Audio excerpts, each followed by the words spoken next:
ผักกาดแล้วก็งามผักกาดก็ได้ปลูกเองดอกไม้เนื้อมะขวนะมะขวหัวสิงไข่นี่ก็ผักกาดงามหลาย บรรยากาศงามเพียงกับบรรยากาศกำลังงามอันนี้มัน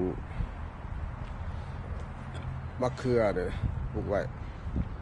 กำลังเป็นหมากเป็นดอกโอ้ดกขนาดครั้งนั้นกับมันถั่วขึ้นบางลาย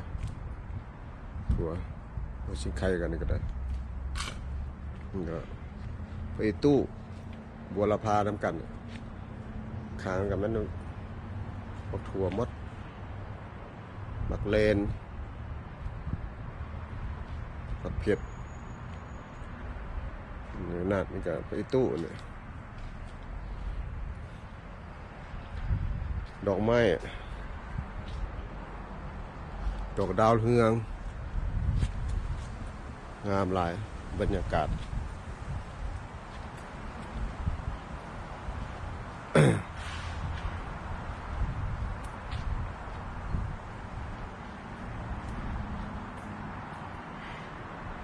เส้นทางเนาะทิศทาง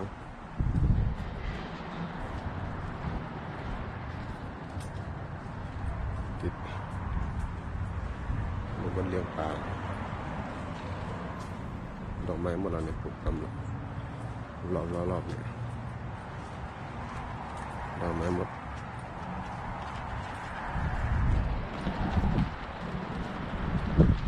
ดอกไม้ทิศทางเลยนี่ก็ติดเส้นทางเลยเนี่ยนะครับถึงกันไปถึงกันบรรยากาศเนาะ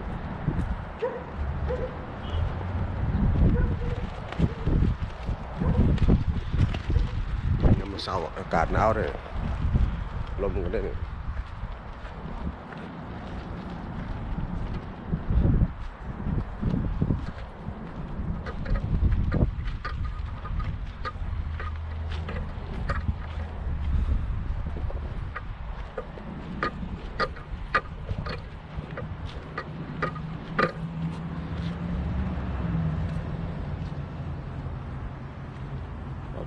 รอบ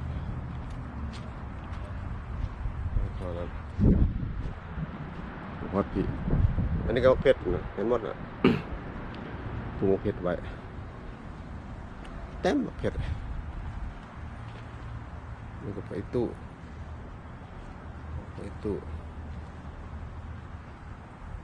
กาดไปตู้ดอกดาวเรือง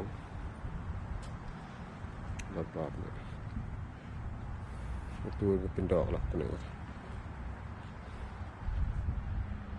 ความลาบกับงามฮะเผ็ด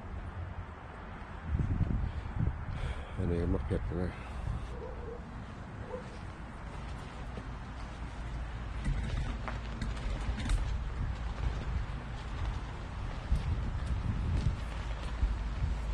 ลมแห้ง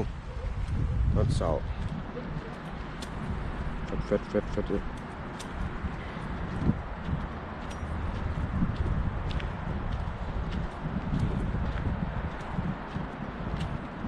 ลมแห้ง